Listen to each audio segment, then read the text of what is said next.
ಚಿಂತಾಮಣಿ ತಾಲೂಕಿನ ತಹಸೀಲ್ದಾರ್ ಸಾಹೇಬರಿಗೆ ಹಾಗೂ ಬಟ್ಲಳ್ಳಿ ಠಾಣೆಯ ಪೊಲೀಸ್ ಇಲಾಖೆಯವರಿಗೂ ನನ್ನ ಒಂದು ಹೃದಯಪೂರ್ವಕವಾದಂಥ ನಮಸ್ಕಾರಗಳು. ಯರಕೋಟೆ ಗ್ರಾಮದ ಅಭಿವೃದ್ಧಿಗೆ ಸಂಬಂಧಪಟ್ಟಂತೆ ಏನು ಸತ್ಯಾಗ್ರಹ ಪಾದಯಾತ್ರೆಗಳ ಹಂತವಾಗಿ ನಾವು ತಮಗೆ ಮನವಿ ಪತ್ರಗಳನ್ನು ಈಗಾಗಲೇ ನೀಡಿದ್ದು, ಇದರ ಒಂದು ಅನುಮತಿಗೆ ಈಗಾಗಲೇ 3 ಪತ್ರಗಳು ನಮ್ಮ ತಹಸೀಲ್ದಾರ್ ಸಾಹೇಬರಿಗೆ ಟಪಾಲ್ ಮುಖಾಂತರ ನೀಡಿರುತ್ತೇವೆ. ಆದರೆ ಯಾವುದೇ ರೀತಿಯಾದಂಥ ಉತ್ತರ ನಮಗೆ ಬಂದಿರೋದಿಲ್ಲ. ನಾವು ಯಾವುದೇ ರೀತಿಯಾದಂಥ ಒಂದು ದೇಶದ್ರೋಹಿಯ ಕೆಲಸಗಳು ನಾವು ಮಾಡ್ತಾ ಇಲ್ಲ.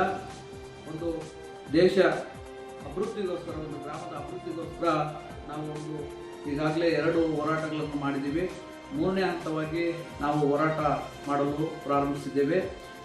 ಒಂದು ಸಾಮಾನ್ಯ ಗ್ರಾಮವನ್ನು, ಆ ಗ್ರಾಮದ ಒಂದು ಸುಮಾರು ವರ್ಷಗಳ ಕಾಲ ಆ ಗ್ರಾಮದ ವ್ಯಕ್ತಿತ್ವವನ್ನು ಗಮನಿಸಿ ವಿದ್ಯಾರ್ಥಿ ಮಟ್ಟಗಳಿಂದಲೇ ಆ ಒಂದು ಗ್ರಾಮವನ್ನು ಇಡೀ ದೇಶ ಮಟ್ಟದಲ್ಲಿ ಅಭಿವೃದ್ಧಿ ಮಾಡಿ ಒಂದು ಯಾತ್ರಾ ಸ್ಥಳ ಮಾಡಬೇಕಂತ ಕನಸಿನಿಂದ ನಾವು ಈಗಾಗಲೇ ಸತತವಾಗಿ ಹೋರಾಟಗಳನ್ನು ನಡೆಸ್ಕೊಂಡು ಬರ್ತಾ ಇರುವಂಥದ್ದು.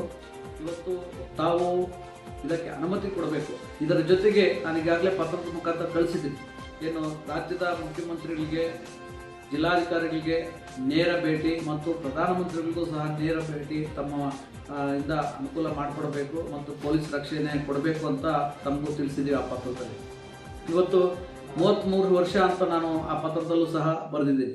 ತಾವು ಸ್ಥಳೀಯ ನಮ್ಮ ಅಧಿಕಾರಿಗೆ, ನಮ್ಮ ತಾಲೂಕಿಗೆ ತಾವು ದಯಮಾಡಿ ನೀವು ಮನೆ ಮನೆಗೆ ಬಂದು ತಮ್ಮ ಮುಖಾಂತರನೋ ಇಲ್ಲ ತಮ್ಮ ಇಲಾಖೆಯವರ ಮುಖಾಂತರ ತನಿಖೆ ಮಾಡಿಸಿ, ಏನು ಇದಕ್ಕೆ ಸಂಬಂಧಪಟ್ಟಂಥ ಕೆಲಸಗಳನ್ನು ನಾವು ಮಾಡಿದ್ದೀವಾ ಇಲ್ವಾ, ಈ ಒಂದು ಪ್ರಯತ್ನದಿಂದ ಈ ಒಂದು ಗ್ರಾಮ ಇವತ್ತು ಒಂದು ಯಾತ್ರಾ ಸ್ಥಳಕ್ಕೆ ಮಾದರಿಯಾಗಿದೆಯಾ ಇಲ್ವಾ, ಇವತ್ತು ಈ ಒಂದು ಎಲ್ಲ ರೀತಿಯಾದಂಥ ಅನುಭವಗಳನ್ನು ಪಡೆದು ನೇರವಾಗಿ ಮೊದಲು ಏನು ನಮ್ಮ ಗ್ರಾಮದಿಂದ ಹಿಡಿದು ದೇಶದ ಪ್ರಧಾನಮಂತ್ರಿಯವರೆಗೂ ನಾನು ಇಡೀ ದೇಶಕ್ಕೆ ಮಾದರಿಯಾಗುವಂಥ ಗ್ರಾಮವನ್ನು ಮಾಡಿ ತೋರಿಸ್ತೀನಿ, ನಾನೇ ಅಲ್ಲ ಒಬ್ಬ ಗ್ರಾಮ ಪಂಚಾಯತಿ ಪ್ರತಿಯೊಬ್ಬ ಸದಸ್ಯನಿಂದಲೂ ಸುಲಭ ಸಾಧ್ಯ ಅಂತ ಹೇಳ್ಬಿಟ್ಟು ನಾನು ಮೊದಲು ತಿಳಿಸೇ ಇವತ್ತು ನಾನು ಮುಂದುವರಿಸ್ಕೊಂಡು ಬರ್ತಾ ಇದ್ದೆ. ಈಗಾಗಲೇ 2014ರಲ್ಲಿ ನಾನು ಈ ಪದವನ್ನು ನಾನು ತಿಳಿಸಿದ್ದೀನಿ, 2025ರಲ್ಲಿ ಫ್ರೀಡಮ್ ಪಾರ್ಕ್ನಲ್ಲಿ ತಿಳಿಸಿದ್ದೀನಿ.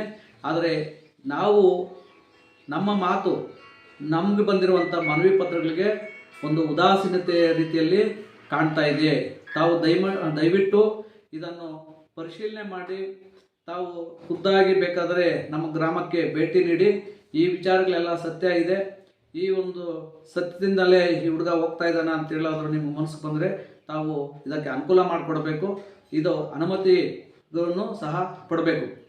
ಇವತ್ತು ಏನು ಸೀಮಗಾನಗುಟ್ಟೆ ಏನು ರೈತರ ಪರವಾಗಿ ಅಲ್ಲಿ ನಾವು ಕೂರ್ತಾ ಇರುವಂಥದ್ದು, ನಮಗೆ 96-97 ಸಾಗುವಳಿ ಚೀಟಿ ಬಂದಿದೆ. ಕೆಲವರಿಗೆ ಖಾತೆ ಆಗಿದೆ, ಕೆಲವರಿಗೆ ಖಾತೆ ಆಗಿಲ್ಲ.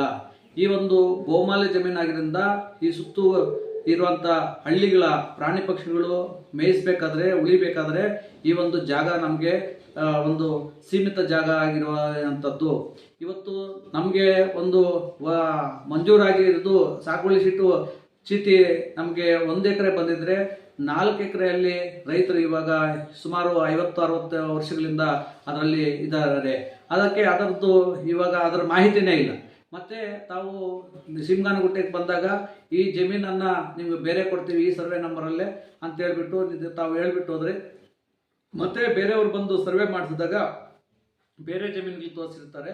ಅವರಿಗೆ ಆ ಜಾಗಕ್ಕೆ ಸರಿಯಾದ ರೀತಿಯಾದಂಥ ದಾರಿನೇ ಇರೋದಿಲ್ಲ. ಈಗಾಗಲೇ ಆ ಜಮೀನುಗಳಲ್ಲಿ ಸುಮಾರು 50-60 ವರ್ಷಗಳಲ್ಲಿ ಉಳುಮೆ ಮಾಡ್ಕೊಂಡಿರ್ತಾರೆ. ಈ ಒಂದು ಸ್ಪಷ್ಟವಾದಂಥ ರೀತಿ ನಮ್ಗೆ ಕಾಣ್ತಾ ಇಲ್ಲ. ಇವತ್ತು ಸಾರ್ವಜನಿಕವಾಗಿ ಮತ್ತೆ ಇನ್ನೊಂದು ಸುದ್ದಿ ಬರ್ತಾ ಇದೆ, ಈ ಖಾತೆ ಇದು ಸಾಗುವಳಿ ಚೀಟಿ ಬಂದಿದ್ರು ಆ ಜಮೀನುಗಳು ನಿಮ್ಗೆ ಆಗೇ ಇಲ್ಲ, ಅದು ಹೊರಟೋಗುತ್ತೆ ಅನ್ನೋಂಥ ರೀತಿಯಲ್ಲಿ ನಮಗೆ ಬರ್ತಾ ಇದೆ. ಮತ್ತು ಇನ್ನೊಂದು ಖಾತೆ ಆಗಬೇಕಾದ್ರೆ 1,60,000 ರೂಪಾಯಿ ಎಕರೆ ಕಟ್ಟಬೇಕು ಅಂತ ಹೇಳ್ಬಿಟ್ಟು ಸುದ್ದಿ ಸಾರ್ವಜನಿಕವಾಗಿ ಬರ್ತಾ ಇದೆ.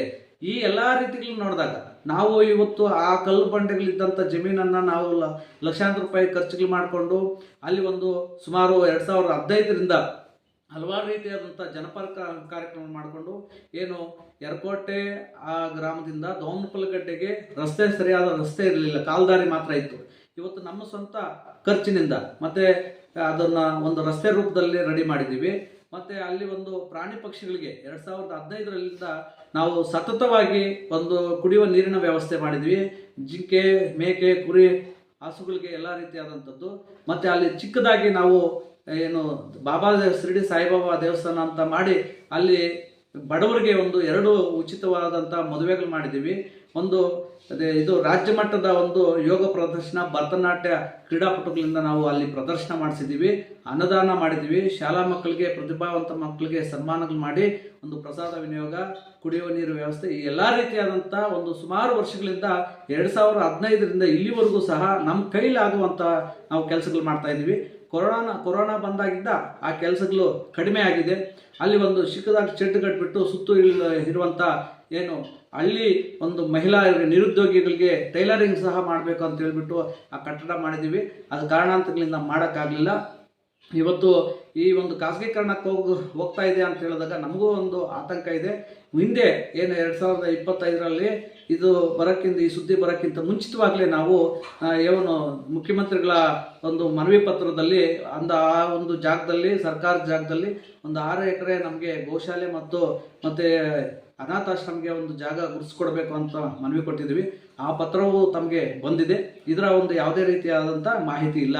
ಈ ಎಲ್ಲ ವಿಚಾರಗಳನ್ನು ನಾವು ಒಂದು 30 ವರ್ಷಗಳು ಪ್ರಯತ್ನ ಮಾಡಿ ಸಾಗುವಳಿ ಚೀಟಿ ಬಂದು ಖಾತೆ ಆಗಿಲ್ಲ ಅಂತ ಹೇಳ್ಬಿಟ್ಟು ಈಗಾಗಲೇ ತಮ್ಮ ಇಲಾಖೆಯಲ್ಲಿ ಕೆಲವರು ಅಧಿಕಾರಿಗಳು ಹಣವನ್ನು ಸಹ ಪಡೆದಿರ್ತಾರೆ.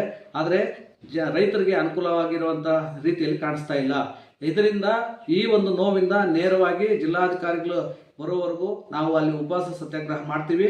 ತಾವು ಇದನ್ನು ಅರ್ಥ ಮಾಡಿಕೊಂಡು ಈ ಸುದ್ದಿಯನ್ನು ಜಿಲ್ಲಾಧಿಕಾರಿಗಳಿಗೆ ತಿಳಿಸಿ, ತಾವು ಜಿಲ್ಲಾಧಿಕಾರಿಗಳನ್ನ ಕರ್ಕೊಂಡು ಬಂದು ಆ ಜಿಲ್ಲಾಧಿಕಾರಿಗಳೇ ಆ ಸ್ಥಳವನ್ನು ಪರಿಶೀಲನೆ ಮಾಡಿ ಇಲ್ಲಿರುವಂಥ ರೈತರಿಗೆ ಅನುಕೂಲ ಮಾಡಿಕೊಡ್ಬೇಕಾಗಿ ನಾನು ಮತ್ತೊಮ್ಮೆ ತಮ್ಮಲ್ಲಿ ಮನವಿ ಮಾಡ್ಕೊಳ್ತಾ ಇದ್ದೀನಿ.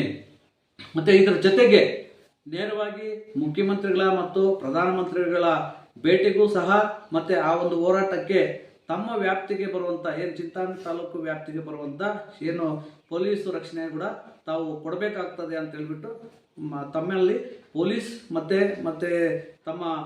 ತಮ್ಮಲ್ಲಿ ಮನವಿ ಮಾಡ್ಕೊಳ್ತಾ ಇದ್ದೀನಿ. ನಮಸ್ಕಾರ.